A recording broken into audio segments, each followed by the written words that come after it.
요즘 어제 오늘 계속 묵상하는 우리 함께 묵상하는 말씀이 알곡과 가라지의 비유입니다. 그래서 알곡과 가라지의 비유 계속 생각하게 되는데요. 알곡과 가라지의 비유가 참 오해될 때가 많습니다.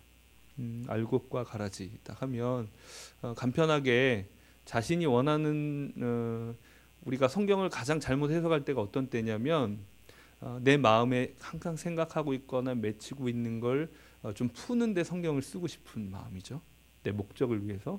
근데 비유는 한 가지 목적을 가지고 있는 겁니다. 한 가지 목적을 가지고 그 목적에 합당한 그 한 가지 포인트만으로 해석을 해야 되거든요.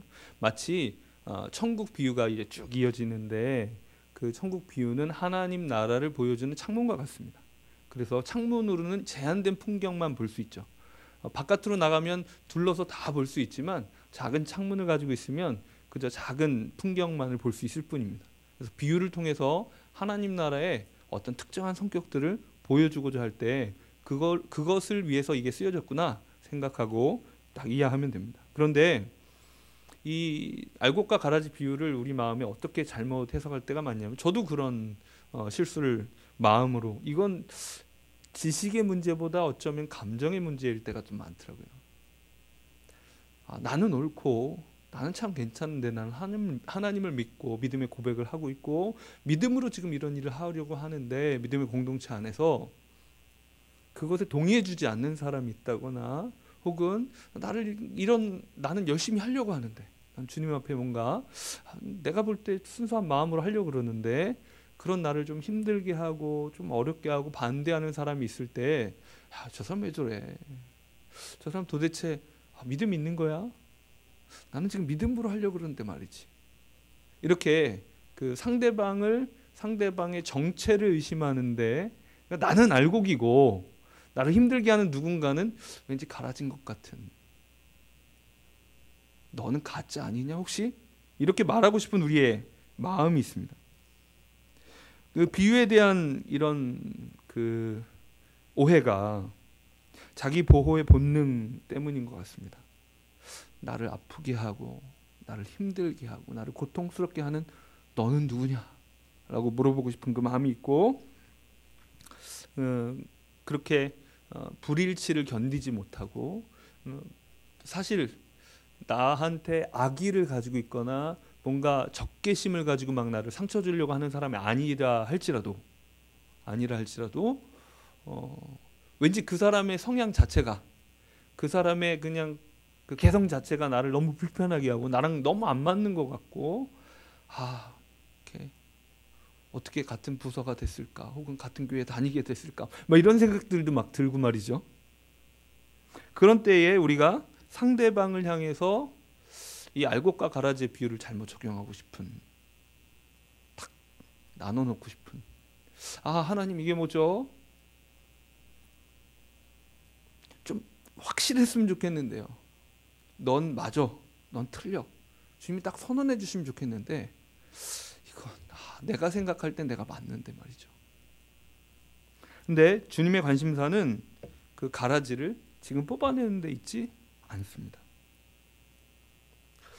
이 고통 속에서 어려움 속에서 오늘 그 빌립보서의 말씀은 어쩌면 그 마태복음의 이 비유를 잘못 해석하고 몸부림치는 사람들에게 씨름하고 마음이 콕콕콕 찔리는 저 같은 사람에게 해답을 제시하는 것 같습니다. 2장 바로 앞에 빌립보서 1장의 전문맥은 뭐 어떤 얘기를 하고 있냐면 사도 바울이 복음 때문에 수감당해 있었습니다. 죄수의 신분으로 로마 감옥에 갇혀서 고생하고 있고 또 그 몸으로도 힘들고 고난당하는 것뿐만 아니라 관계적으로도 힘들었습니다. 그래서 바울을 시기하는 바울과 경쟁의식을 가진 동료 사역자들이 바울보다 자신이 낫다고 평가받기 위해서 바울을 무시하는데 이용하기 위해서 내가 더 전도를 많이 했다든가 더 사역적인 영향력을 많이 끼친다든가 이런 걸 통해서 바울과 경쟁하고 싶은 것 때문에 이렇게 관계적인 어려움이 있었습니다. 복음을 위해서 감옥에까지 갇혔는데 정말 복음을 위해서 함께 하나님 나라를 위해서 정말 헌신하는 동역자들, 형제 자매들에게까지 오해를 받고 경쟁이나 하고 있고, 또 얼마나 마음속에 이게 뭐 하는 건가? 이게 뭐 하는 건가? 이런 마음 들지 않았겠습니까? 그런데 사도 바울은 1장에 이렇게 얘기합니다. 나는 기뻐한다. 나는 기뻐하고 또 기뻐한다. 나는 기뻐하고 또 기뻐한다. 도대체 왜 그럴까요? 몸이 편안한 것도 아니고, 복음 때문에 영광스럽게 황제 앞에서 야, 너 정말 말 잘한다, 혹은 너 정말 옳다, 이렇게 인정받은 것도 아니고, 같은 동료 사역자들, 동료 선교사들에게까지 오해를 받고 경쟁에 시달리고, 그런데도 그가 기뻐할 수 있었던 이유는 나는 갇혀 있지만 복음은 매이지 않아서, 내가 이 감옥 안에서 복음을 전하기 위해 주님이 나를 이곳에 두신 것처럼 간수들과 죄수들에게 복음이 전해진다. 그러니까 그는 매여 있는 자기 자신의 상태에 초점이 있는 것이 아니라, 매여 있지 않은 지금도 역사하는 복음의 역사하심에 초점을 맞추고 있었기에 복음을 인해서 기뻐할 수 있었습니다. 또한 경쟁하듯이 복음을 전하고 경쟁하듯이 사역을 하는 다른 사역자들의 그 사역에 대해서 왜 저렇게 하나, 왜 이렇게 내 마음을 이 먼 곳 감옥까지 왔는데 힘들게 하는가, 이렇게 하지 않고 이렇게 되든지 저렇게 되든지 그들이 어떤 잘못된 동기 열심으로 하든 어떻든 복음이 전해지고 있다면 나는 감사하다, 나는 기뻐한다 라고 말하면서 그의 시선이, 그의 초점이 자기 자신을 향하지도 않았고, 그리고 동료 사역자들, 나를 힘들게 하는 또 다른 사람들을 향하지도 않았고, 복음을 향하고 하나님 나라를 향하고 있었습니다. 이렇게 그 자신이 그 모든 고난의 상황에 뭐에 초점을 맞추고 있었는가를 보여주고, 그리고 오늘 본문 말씀에는 더 직접적으로 예수 그리스도의 마음을 품어라, 이런 육신의 어려움과 관계의 어려움, 여러분 사실 우리가 얼마나 어려움이 많습니까? 고난이 많습니까? 이렇게 편안하다 이렇게 얘기할 만한 삶이 얼마나 있겠습니까? 제가 부처의 구타마 시다르타의 말 중에 강력하게 동의하는 한마디가 있습니다. 그것은 이 세상은 고해다, 고통의 바다다, 고통으로 가득 차 있다. 이거 정말 맞는 말인 것 같아요. 아멘 해주고 싶어요. 정말 고난이 많거든요. 고통이 많거든요. 그런데 많은 사람들이, 이제 많은 크리스찬들이 마치 고난이 없는 삶을 약속받은 것처럼 착각하는 경우가 많습니다. 하지만 1장의 마지막 부분 읽어보면 이렇게 얘기합니다. 1장 29절에 그리스도를 위하여 너희에게 은혜를 주신 것은 다만 그를 믿을 뿐 아니라 또한 그를 위하여 고난도 받게 하려 하심이라. 우리의 부르심이 그 은혜로 그를 믿는, 신뢰하는 삶, 정말 가장 안전하고 평안한 그 삶, 이전에 누리지 못한 그 평안한 삶으로 들어가는 것이, 세상이 알지 못하는 그 평안함이 우리가 가진 그 부르심의 놀라운 유익인 것과 동시에 우리는 그를 위하여 고난받을 부르심을 가지고 있다. 우리에게 고난은 피할 수 없는 부르심이다. 이렇게 이야기하고 있습니다. 그것을 받아들이고, 내게 주어진 고난을 받아들이고, 육신적으로 주어진 고난이든 세상이 나를 핍박하는 것이든, 혹은 심지어 교회 안에서 믿음의 형제 자매들이 나를 오해하고, 혹은 나와 경쟁하고, 혹은 그가 아직 예수님 더 닮아야 하는데 쓴뿌리가 남아있어서, 죄의 모습들이 남아있어서 그 가시가 나를 찌르고 하는 그 모든 과정과 고난이 있을지라도 어떻습니까? 그 부르심을 안고 살아가야 합니다. 나 이것 때문에 안 돼, 이것 때문에 안 돼, 이게 아니라 그때일수록 우리의 마음의 시선의 초점이 그리스도를 향할 때 우리는 그 삶을 어떻게 살아야 되는지, 그 십자가를 지고 예수님을 따르는 삶이 무엇인지를 더 깊이 알게 됩니다. 여러분, 어떻게 자식이 부모의 마음 알겠습니까? 그러면 어른들이 이렇게 얘기하잖아요. 너도 애 낳아봐라. 그러면 그 마음 안다. 무엇입니까? 아무리 사랑을 깊이 알려고 한다고 해도 책 읽고 부모의 사랑을 알 수 있습니까? 아니요. 경험을 하며 자기 자신의 마음을 깨트리고 인내하고 끝까지 포기하지 않고자 할 때 부모의 사랑이 무엇인지 몸으로 배우는 것입니다. 근데 여러분, 우리의 주변에 있는 그 고난과 그리고 또 우리 주변에 많은 우리를 고통스럽게, 심지어는 믿음의 형제 자매임에도 불구하고 우리를 힘들게 하는, 물론 우리도 그를 힘들게 합니다. 저도 누군가를 힘들게 하는 사람이죠. 그런데 그 사람으로 살아갈 때, 그를 포기하지 않고 살아갈 때 우리는 무엇을 알게 됩니까? 오늘 그리스도 예수의 마음을 품으라 말씀하시는데, 우리가 성경책 읽고 하나님 은혜로 깨닫지만 예수 그리스도의 사랑을 정말 깊이 깨닫게 되는 건 사실은 우리를 힘들게 하는 그 사람을 용납하고 끌어안고 내 마음이 깨어지는 것을 통해 그것을 더 알게 됩니다. 본 말씀 더 보겠습니다. 1절 말씀 읽어보겠습니다. 시작.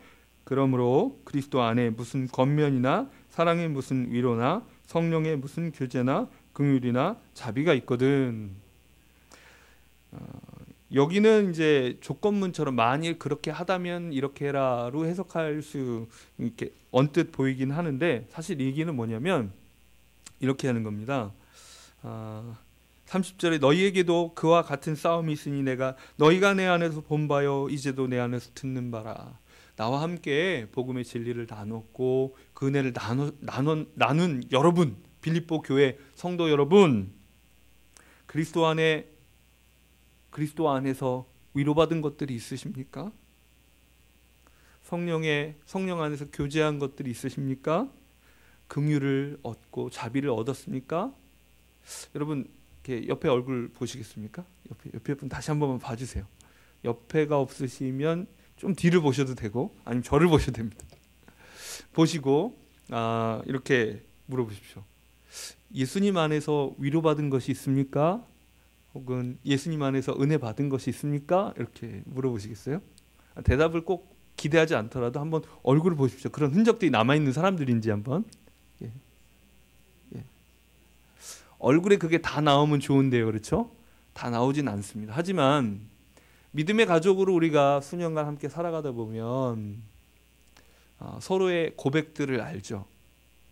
바로 옆에 있는 사람이 어떻게 믿음으로 씨름했었는지, 어떤 절망이나 어려움 속에서 하나님이 그를 일으켜 세우셨는지, 하나님이 얼마나 그를 귀하게 여기셔서 그에게 사랑을 주변 사람 통해 쏟아 부어주셨는지, 그의 미숙함을 많은 사람들이 그의 미숙함뿐만 아니라 사실 나의 미숙함을 얼마나 많은 사람들이 참아주었는지, 인내해주었는지, 이런 믿음의 이야기들이 곳곳에 있는 줄 믿습니다.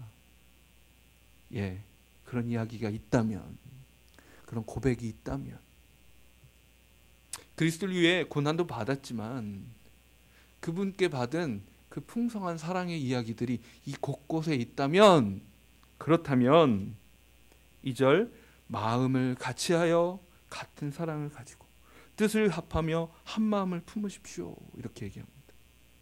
여러분, 받은 것을 생각할 때, 우리가 받은 것을 생각할 때 우리는 나를 중심으로 하는 삶을 더 이상 살아갈 수가 없습니다. 자기 중심성을 포기하고 서로를 향하여 살아가게 됩니다. 서로를 향하여 살아가게 됩니다. 동일한 사랑, 마음을 같이 하고 같은 사랑을 가지고 뜻을 합하며 한 마음을 품어라, 이렇게 얘기할 때 우리가 이것을 잘못 해석하면 안 됩니다. 여러분, 담임 목사님 예 들으신 것처럼 운전할 때 자동차가 자기 자신의 확장인 것처럼, 자아의 확장인 것처럼 생각을 해서, 왜 그런 경험 혹시 있으십니까? 운전하시는 분들 이렇게 운전을 하다가 쑥 긁었어요. 그때 내 마음이 긁힌 것 같은, 내 몸이 긁힌 것 같은 그 마음 있죠? 예, 왜 그런가요? 실제로 자아의 확장으로서 차를 내 몸처럼 느끼는 거예요. 예, 그러니까 운전을 정말 잘하는 사람은 이게 몸같이 느껴져요. 차가 얼마나 길고 짧고 내 손이 이만큼 기니까 이 손을 내뻗으면 이게 닿겠지, 이런 계산을 하는 게 아니라 이렇게 그냥 내 몸처럼 편안해서 핸들을 이렇게 돌리면 이만큼 돌아가고 이건 닿지 않아, 이 정도는 후진을 해도 좋고 이런 감이 생길 때 어떤 겁니까? 내 몸처럼 느끼는 거예요.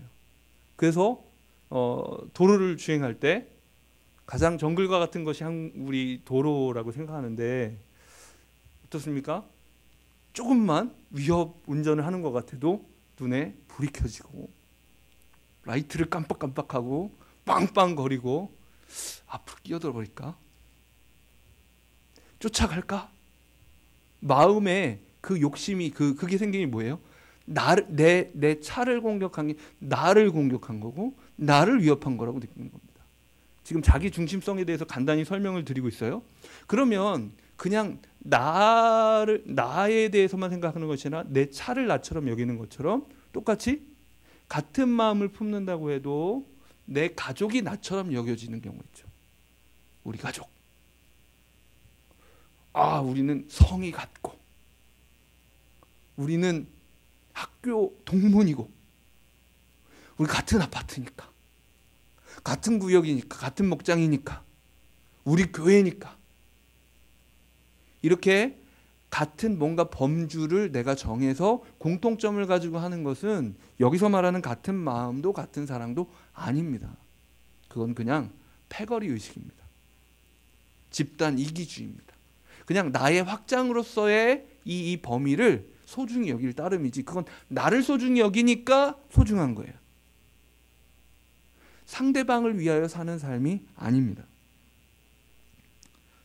그래서 동일한 사랑, 같은 마음을 품고 있는 사람은 그냥 내 힘으로 쥐어짜서 나를 위한 것이니까 어차피 내 사람이니까 사랑해 주는 것이 아니고 사실 어떻습니까? 부부간에도 더 이상 사랑할 힘이 없을 때가 있지 않습니까?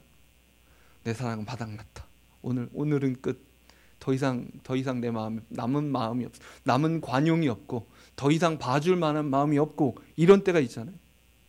그런데 같은 사랑을 품는다는 것은 사랑이 부족할 때마다 내 사랑이 다 떨어졌을 때마다 예수 그리스도 앞에 그 십자가 앞에 나가는 겁니다. 여러분 용서가 어찌 쉽게 됩니까? 용납이 어찌 쉽게 됩니까? 아니요. 마음이 아무리 넓어봤자 그릇이 아무리 커봤자 결국 한계에 부딪히게 돼 있습니다. 한계에 부딪혔을 때 뇌물은 용서할 수 없고 뇌물은 더 이상 사랑할 수 없을 때 우리가 사랑할 수 있는 방법은 십자가 앞에 나가는 겁니다. 정말 큰 상처와 나를 향해서 공격하거나 힘든 것을 용서하기 위해 눈물 흘리며 몸부림쳐 본 분들은 아실 거예요. 십자가 앞에 나가지 않으면 용서가 안 됩니다. 십자가 앞에서 몸부림치는 것 외에는 용서할 수 있는 방법이 없습니다. 예수 그리스도께 그 십자가 앞에 공급받는 그 사랑으로 같은 사랑으로 동일한 마음, 같은 마음은 무엇입니까? 같은 뜻은 뭡니까? 집단 이기주의로 패거리 의식으로 야 우리는 이렇게 하는 거야. 예를 들어 우리 예수한남교회가 야 우리 교회는 말이지 향남 지역에서 참 알아주는 교회야. 큰 교회야. 우리는 이런 비전을 가지고 있고 이런 뜻을 가지고 있어. 야 좋지 뭐. 야 우리 잘해보자. 그건 여기서 말하는 같은 마음이 아닐 수 있습니다. 아닙니다. 그건 패거리 의식입니다. 하나님 우리에게 원하시는 것은 패거리 의식이 아니라 우리의 주인이 누구인가를 알기 때문에 그 주인의 음성에 귀 기울이는 마음입니다. 주인의 음성에 끊임없이 귀를 기울이다 보니까 이 사람도 결국은 같은 마음을 품게 되는 겁니다. 음식점에 갔을 때 여러분 음식점에 가면 아주 좋은 음식점 정말 마음에 드는 음식점일수록 어떻습니까? 그 홀 서빙을 해주시는 그 직원분들이 민감해요. 그래서 여기 뭐가 좀 부족한데 반찬 좀 더 갖다 주세요. 혹은 이거 좀 맛이 좀 이상해요. 혹은 뭐 여러 가지 얘기를 할 때 아주 민첩하게 알아듣고 금방 와서 혹은 그 얘기를 하기도 전에 와서 뭐 필요한 거 있으세요? 물어보고 그 필요를 채웁니다. 그러니까 이 바울 시대의 주인과 노예의 관계는 우리가 쉽게 찾아볼 수 없잖아요. 그렇죠? 하지만 그렇게 주인을 섬기듯 이렇게 손님을 섬기기 위해서 민감한 마음으로 탁 와서 이렇게 섬겨줄 때 어떻습니까? 마음이 참 좋죠. 왜 그런 음식점 있잖아요. 여기는 음식 맛은 좋은데 말이지, 주방장은 솜씨가 좋은데 기분이 나빠. 무슨 의미인지 아시죠? 그런 때가 있어요. 그러니까 주인에게 초점을 맞추고 있는, 주인 대신 예수 그리스도께 초점을 맞추고 있는 성도들은 끊임없이 그 마음을 열어서 그 이야기를 들으려고 합니다. 계속 주파수를 맞추려고 해요. 고속도로 운전하고 가면 라디오 주파수 한 군데 맞춰놨다고 해서 계속 나오지 않죠. 어느 시점을 지나면 지직지직 잡음이 섞이기 시작합니다. 그러면 계속 그 노래를, 그리고 그 방송을, 라디오를 잘 듣고 싶으면 다시 주파수를 좀 조정을 해야 돼요. 끊임없이 우리는 하나님 앞에 하나님의 음성을 듣고 하나님의 뜻을 알기 위해서 계속 주파수를 조정해야 됩니다. 이전에 1년 전에, 2년 전에, 3년 전에, 일주일 전에 하나님의 음성을 듣고 하나님의 뜻을 깨달았다고 해서 지금 잡음이 섞이지 말란 법이 어디 있습니까? 아니요. 잡음으로 가득한 우리의 마음을 순간순간 보잖아요. 계속 한 사람도 빠짐없이 이 자신을 하나님 앞에 맞추기 위해서, 하나님 뜻에 맞추기 위해서 애쓰고 힘쓸 때 한 마음이 점점 되어갑니다. 한 마음이 점점 되어갑니다. 우리 또 3절 말씀 읽어보겠습니다. 시작. 아무 일에든지 다툼이나 허영으로 하지 말고 오직 겸손한 마음으로 각각 자기보다 남을 낮게 여기고. 또 4절 읽겠습니다. 각각 자기 일을 돌볼 뿐더러 또한 각각 다른 사람들의 일을 돌보아 나의 기쁨을 충만하게 하라. 무슨 일을 할 때 이기적이거나 교만한 마음을 품지 않고 겸손한 마음으로 나보다 다른 사람을 존중해 주십시오 라고 말할 때, 사실 우리가 익숙한 건 남을 낮게 여기는 데 익숙합니다. 남을 나보다 낮게 여기는 데 익숙한 게 아니라, 더 낮게 여기는데, 더 좋게 여기는 데 익숙한 게 아니라, 나보다 이게 못하지, 저게 못하지. 왜 그럴까요? 우리 자신을 방어하고 싶은 마음이 있는 거예요. 나를 안전하게 만드는 우리의 성을 쌓고 싶은 겁니다. 누군가는 지식으로 성을 쌓습니다. 누군가는 경험으로 성을 쌓습니다. 누구는 그 자존심을 지키기 위해서 돈을 악착같이 벌고, 누군가는 그 자존심을 지키기 위해서 자식들을 닥달합니다. 자신만의 방법들을 가지고 자기를 지키고자 애를 쓰는 그 마음을 가지면 내가 잘하고 있는 것에 초점을 맞추게 돼요. 왜냐하면 솔직히 저나 여러분이나, 물론 여러분 중에는 그렇지 않은 분들이 있을 수 있겠습니다만, 저 같은 경우에는 제가 남보다 못난 게 더 많지 잘난 게 더 많겠습니까? 못하는 게 더 많아요. 그런데 뭔가 제 자존심 세우고 싶은 건 뭐에만 초점을 맞추면 됩니까? 제 시선을 딱 통제하는 겁니다. 통제하고 제가 남보다 조금이라도 잘하는 것만 생각하는 거예요. 잘하는 것만. 우리가 제가 청년부를 한때 담당할 때 한 자매가 사진을 전공하는 친구가 있었어요. 그래서 이런 설명을 해주더라고요. 우리 마음에 우리 성경 공부를 쭉 하면서 예수 그리스도의 주되심에 대해서 공부하고 막 이렇게 할 때, 이건 꼭 사진기 렌즈 같네요, 이런 얘기를 해요. 무슨 얘기냐면 초점을 맞추잖아요. 사진기로 초점을 딱 맞추면 이 화면 안에 여러 풍경들이 있는데 그 중에 한 지점에 초점을 딱 맞춥니다. 맞추면 거기에 초점이 거기만 선명해요. 나머지는 뿌얘집니다. 초점이 맞춰진 데를 전경, 그리고 배경으로 뿌얘진 데를 후경, 이렇게 합니다. 그러니까 초점을 한 군데만 맞출 수 있어요. 마찬가지로 카메라 렌즈가 눈을 닮았거든요. 우리 시선도 마찬가지입니다. 제가 이쪽을 바라보고 있을 때는 이쪽 분들이 시선에는 있는데 뭔가 뿌예요. 얼굴 표정을 알 수 없어요. 마찬가지로 반대편을 돌렸을 때도 마찬가지입니다. 우리의 의식과 생각도 마찬가지예요.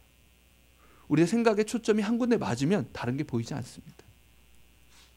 예수님의 제자들이 베드로가 물 위를 걸을 때 생각해 보세요. 베드로가 예수님에게서 완전히 고개를 돌렸을까요? 그렇지 않을 수도 있습니다, 여러분.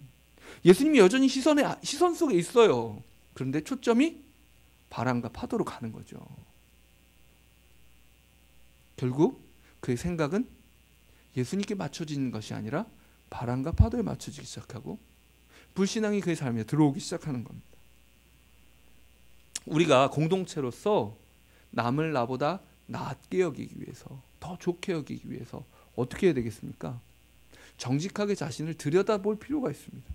내가 얼마나 연약한 사람인지를, 내가 얼마나 구제불능의 죄인인지를 인정한다면 남을 나보다 낫게 여기는데 주저함이 없을 줄 믿습니다. 더 많이 성경 지식을 안다고 더 교만할 수 있겠습니까? 말씀을 알면 더 거룩해져야 하는데 더 거룩하십니까? 신앙의 연조가 자랑이 된다. 그래요. 신앙의 연수가 있으면 더 주님을 닮아야 하는데 나는 더 오래 믿었기에 더 많이 예수를 닮았다. 자신하십니까? 우리에게 무엇이 자랑이 될 수 있겠습니까? 오히려 그것이 우리의 부끄러움의 이유가 될 수 있을 겁니다.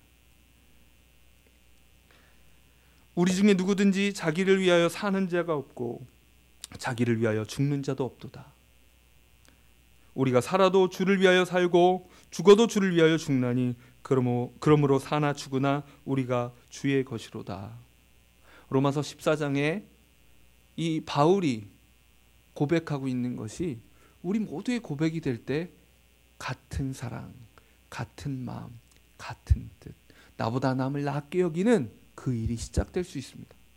내 주인이 누구인지, 내가 어떤 사람인지, 나의 인생의 목적이 무엇인지, 나 한 사람이 아니라 우리 모두의 목적이 무엇인지 알 때 이 같은 사람, 같은 마음, 나보다 남을 낫게 여기고 나의 이익을 추구하지 않고 상대방의 유익을 구하는 이 마음이 시작됩니다. 그런데 그 마음을 그저 말로만 설명할 것이 아니라 그것을 기독교 진리는 어떻습니까? 말로 설명되는 게 아니잖아요. 그렇죠? 보여줘야 됩니다. 그것을 보여주신 것이 바로 우리 예수 그리스도십니다. 그래서 예수님께서 어떻게 이 마음을 보여주셨는가, 어떻게 이 마음을 보여주시는가 사도 바울은 다시 설명하고 있습니다. 5절 읽어보겠습니다.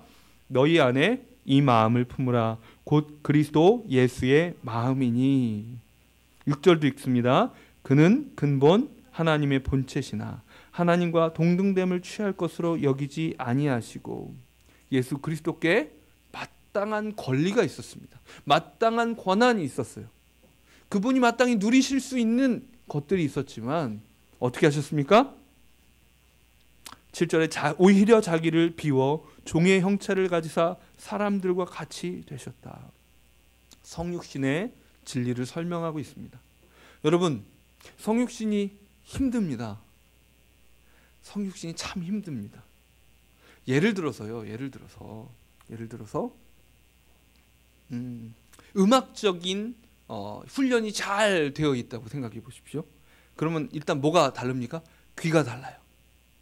귀가 달라서 무엇이 잘하는 것이고 무엇이 못하는 것인지 그냥 노력하지 않고도 귀에 들어옵니다. 그러면 마음에 어떤 마음이 들겠습니까? 자연스럽게 저건 이렇게 하면 더 좋아질 텐데, 어떤 연주를 듣던 이 연주는 이렇게 하면 좋아질 텐데, 요즘 워낙 좋은 음반들 많잖아요. 세계적인 명연주가들의 음반을 항상 들을 수 있는데 세계적인 음악가가 아닌 한 높아진 귀를 채워줄 수 있는 그런 사람이 어디가 있겠습니까? 그죠? 근데 성육신의 마음은 어떤 겁니까? 초등학교 1학년짜리의 연주를 들을 때에는 그 눈높이로 낮아져서 참 잘한다. 야, 너무 좋다. 진심으로 이렇게 얘기할 수 있는 거죠. 눈높이가 그렇게 낮아져서 그에게 맞춰주는 거예요. 바이올린 들고 깽깽거리고 있어도 그게 너무나 아름다운 음악으로 들어줄 수 있는 거죠. 그뿐이 아닙니다. 영적인 미숙함에 대해서도 마찬가지입니다. 누군가는 자신의 최선을 다하고 있는데, 자기 나름대로는 애쓰고 있는데, 그게 내가 볼 땐 정말 믿음의 도리를 참 아직까지 이렇게 깊이 이해하지를 못하고 있구나. 아직까지 초보에 있구나. 어떡하지? 이거에 어떻게, 나 이거 잘 못 맞추겠는데? 답답한 마음이 들 수도 있겠죠. 하지만 여러분, 그게 뭐 중요합니까? 그게 뭐 얼마나 중요해서 우리가 그 눈높이에 맞춰주지 못합니까? 방금 제가 인용했던 로마서 14장의 말씀의 전후 배경이 그래요. 이방 신에게 바쳐진 그 고기와 음식들, 시장에 나온 음식들을 먹느냐 마느냐의 문제로 교회 안에 다툼이 일어났습니다. 지금으로 말씀드릴까요? 요즘 이제 기독교계 일각에서 막 이제 반 이슬람 운동을 하면서 핵심 이슈로 하는 게 뭐냐면 할랄 푸드. 이슬람 사제 이맘이 이렇게 제사 비슷하게 드리고 허가해준 그 이슬람의 의식에 맞춰진 그 음식을 식품회사가 출시하고자 할 때 할랄 푸드 마크도 달고, 그래서 점점 이제 이주민 노동자들이 많아지고 동남아 쪽에 무슬림들이 많이 와서 우리나라에서 일을 하고 있고 이렇게 있는데, 그 사람들이 정말 마음 편안하게 먹을 수 있는, 자기의 종교 규율에 맞게 먹을 수 있는 그 음식을 내는 것에 대해서 반대하고 있는데, 예를 들어 주류가 무슬림이고 우리가 할랄 푸드 마트에 가면 할랄 푸드밖에 없는 거예요. 예를 들어서요. 그런 상황에서 어떻게 이맘이 이 무슬림 이슬람 사제가 이렇게 의식을 한 그 음식을 먹을 수 있느냐라고 한편에 이야기하는 사람들이 있고, 또 반면에는 그게 그 의식이 중요한 게 아니라 그냥 하나님이 주신 음식이야. 하나님이 주신 고기니까 맛있게 먹으면 돼. 하나님이 주신 음식이니까 맛있게 먹어. 이렇게 얘기하는 사람이 한편에 있는 겁니다. 그때 서로 막 싸우게 되는 그 모습을 보고, 지금 우리가 이게 싸울 일이냐? 이게 핵심이냐? 이게 정말 가장 중요한 거 맞아? 라고 얘기하면서, 우리 지금 누구도 자기를 위해 사는 자가 없고 자기를 위해 죽는 자도 없도다. 우리가 사나 죽으나 주님의 것이로다 고백하면서, 우리 인생 목적이 같은데 이 사소한 문제 갖고 싸우지 말자. 서로에게 잘 맞춰주고 용납하자. 이건 중요한 문제가 아니야 라고 이야기하는 겁니다. 예수님께서 우리 인생의 모든 연약함들을 아시지만 가장 핵심적인 것이 아닌 이상 그분은 전혀 그것에 대해서 말씀하지 않으셨어요. 그냥 우리의 나약한 모습 그대로 찾아와 주셨어요. 그가 자기 똥오줌도 못 가리는 어린아이 모습으로 찾아와 주셨어요. 배고프면 앙앙 울 수밖에 없는 가장 무능한 존재로 우리에게 찾아와 주셨어요. 내가 능력이 있고 내가 누릴 수 있는 권한이 있고 나에게 전문성이 있고 나에게 지식이 있을지라도 예수 그리스도의 마음을 본받는 건 무엇입니까? 마치 내가 무능한 자처럼, 내가 마치 아무런 권한이 없는 자처럼. 그래서 성육신의 은혜가 체험되고 경험되는 사람들에게는 특징적인 훈련이 있습니다. 그것이 바로 권리 포기입니다. 자신이 마땅히 누려도 되는 권리를 포기합니다. 자기 중심성을 곧장 붙들 때는 어떻습니까? 아니, 나를 도대체 이렇게 취급해도 돼? 정말 내가 상대 좀 해주려고 그랬더니 정말 도저히 못 해주겠구만. 나를 뭘로 보는 거야? 이런 생각들이 올라옵니다. 그런데 예수 그리스도의 마음을 담고 품고 복음의 진리와 은혜대로 하나님의 다스림을 받을 때 어떻습니까? 그 권리, 나는 이 정도 수준의 사람이어서 이만큼 대우받고 살았고 이렇게 어디 가서도 인정받고 살았지만 그 인정받지 못하는 상황을 받아들이는 권리 포기가 생깁니다. 예수 그리스도의 자기 비하와 겸손과 절대적인 순종, 고난 앞에서 예수님께서 보여주신 그 모든 태도를 하나씩 성경을 읽어서도 배우지만 그 말씀을 삶으로 경험하면서 배우는 겁니다. 말씀이 내 삶에 알알이 가득 찬 열매가 되는 겁니다. 예수 그리스도의 마음이 경험으로 알아지는 겁니다. 우리는 계속 초점을 맞추고 싶죠. 내가 얼마나 옳은가, 상대방이 얼마나 그른가, 내가 얼마나 성숙하고 상대방이 이 영역에 있어서 얼마나 미숙한가. 하지만 아까 맨 처음에 언급드렸던 알곡과 가라지의 비유에서도 주인은 끝까지 가라지를 뽑지 않기로 결정하십니다. 마지막 추수 때에 그렇게 하시겠다고. 그때에는 모든 것이 밝혀지게 되고 그 추수 때까지 이게 견디고 그 고난의 부르심, 십자가를 지고 예수 그리스도를 따르는 그 부르심을 따라갔던 사람들이 마지막에 우리 비유 맨 마지막 절이 어떻게 되는지 아십니까? 제가 읽어드릴게요.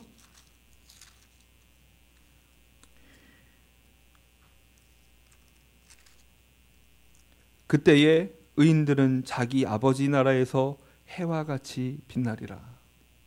귀 있는 자는 들으라 말씀하십니다. 오늘 본문 말씀에 이름으로 하나님이 그를 지극히 높여 모든 이름 위에 뛰어난 이름을 주사 하늘에 있는 자들과 땅에 있는 자들과 땅 아래에 있는 자들로 모든 무릎을 예수의 이름에 꿇게 하시고 모든 입으로 예수 그리스도를 주라 시인하여 하나님 아버지께 영광을 돌리게 하셨느니라. 그리스도께서 자신을 낮추셨을 때 하나님께서 예수 그리스도를 온 우주의 왕으로 지극히 존귀한 자리로 왕자로 올리셨습니다. 예수 그리스도의 마음을 품고 끝까지 그분의 십자가를 지고 따라간 사람, 고난의 부르심을 함께 걸어간 사람도 예수 그리스도와 함께 마지막 날에 그의 보좌 옆에 함께 앉아서 함께 왕노릇하게 된다고 말씀하십니다. 우리가 초점을 맞춰야 될 것은 우리의 상황이 아니고 우리를 힘들게 하는 사람들이 아니라 예수 그리스도입니다. 예수 그리스도의 고난 받으심입니다. 예수 그리스도의 영광 받으심입니다. 그것이 우리에게 힘이 되고 우리에게 위로가 되는 것입니다. 편안한 삶은 없습니다. 육체의 고난, 세상이 주는 고난, 공동체 안에서 겪는 불이치와 갈등 여러 가지가 있죠. 그때 우리의 시선이 어디에 가 있는가를 생각하십시오. 잘못 시선을 맞추고 있을 때 우리는 끊임없이 분노합니다. 끊임없이 절망합니다. 너무 슬퍼합니다. 그렇게 슬퍼할 일이 아닌데, 그렇게 화낼 일이 아닌데. 여러분, 어떤 사람은 이렇게 머리를 이렇게 만져줘도 기분 나빠하지 않아요? 그런데 무슨 사연이 있는 사람들은 이 머리 만지는 게 그렇게 싫어요. 그렇죠? 마찬가지로 우리가 남들이 하고 있지 않은 것, 남들이 하는 것보다 더 비정상적으로 분노하고 좌절하고 슬퍼하고 과도하게 반응하고 있을 때 우리는 과연 왜 그런가를 돌아봐야 됩니다. 그 배후에 우리의 우상이 있지 않은지, 우리의 상처가 있지 않은지를 돌아봐야 됩니다. 특별히 그 반응이 우리의 삶이 어디에 세워지고 있는지를 돌아보게 합니다. 나 자신을 방어하기 위해서 뭔가 지식으로, 뭔가 경험으로, 뭔가 인간관계로, 직함으로, 성적으로, 무엇으로 성벽을 쌓고 있으면 그것을 누가 건드는 것이 끔찍하게 싫어집니다. 우리의 우상이 드러나는 순간입니다. 특별히 이렇게 이 어려움들을 대표적으로 겪고 있는 분들이 사실은 우리 10대 자녀를 둔 부모님들입니다. 우리 10대들이 있는데 부모님들이 그런 짐을 지고 계세요. 아무리 착하고 아무리 좋아도 10대 시절에는 경계를 넘나드는 경험들이 있거든요. 이것이 옳은가 그른가를 항상 확인해 봐야 되는 시기고, 사실은 저는 중고등학생들에게 사고를 좀 쳐봐라. 부모님이나 누군가 정해준 경계를 좀 넘어가 봐라.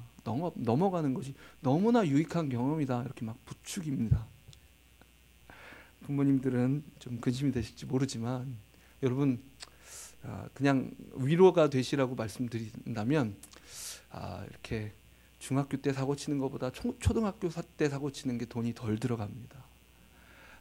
이제 중학교 때 사고 치면 한 200~300이면 막을 수 있다면 고등학교 되면 한 500이 넘어가고, 이제 더 문제는 대학생이 돼서 사고를 치기 시작하면 1000단위가 넘어갑니다.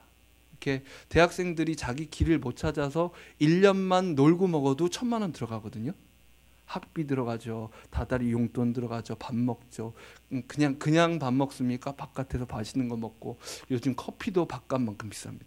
1000만 원 들어가요. 결혼하고 사고 치면 더 문제고요. 사고를 칠 거면 빨리 좀 쳐보고 이런 삶은 기고 이런 삶은 아니구나 좀 경험해 볼 필요가 있어요. 그런데 그걸 옆에서 지켜보는 부모님들 어떻습니까? 너무 힘들죠. 전 솔직히 걱정됩니다. 저희 첫째가 이제 중1이에요. 중1인데 첫째가 이제 사춘기 지내고 막내가 6살입니다. 앞으로 저는 한 20년 동안 10대를 데리고 살아야 됩니다. 제가 정말 학부모님이 10대 청소년 사역을 해왔지만 청소년들을 데리고 사는 분들을 항상 존경해 왔거든요. 근데 앞으로 이제 제가 어떻게 하나 싶습니다. 이제 막내가 10대를 다 마치고 군대 가면 전 환갑이 가까울 텐데 이 일을 어떻게 하나 뭐 이런 생각들 좀 해봅니다. 그런데 그 모든 경계를 넘나드는 아이들을 지켜보시면서 그 눈높이로 내려가 주셔야 돼요. 여러분도 크고 작게 반항해보지 않으셨나요? 부모님께는 안 해봤을지 몰라도 하나님 앞에서는 해보지 않으셨어요? 하나님 앞에서는 뭔가 경계를 넘나들고 그냥 주님이 뭐라 그러셔도 주님 이거는 건들지 마세요 뭐 이런 얘기하고 문 딱 닫고 들어가 버리는 것처럼 하나님께서 강단에서 혹은 어디를 통해서 말씀이 전해져도 그 얘기에는 귀를 딱 닫아버리는 그런 경험들 있지 않으셨나요? 우리가 다 그 시절을 겪었어요.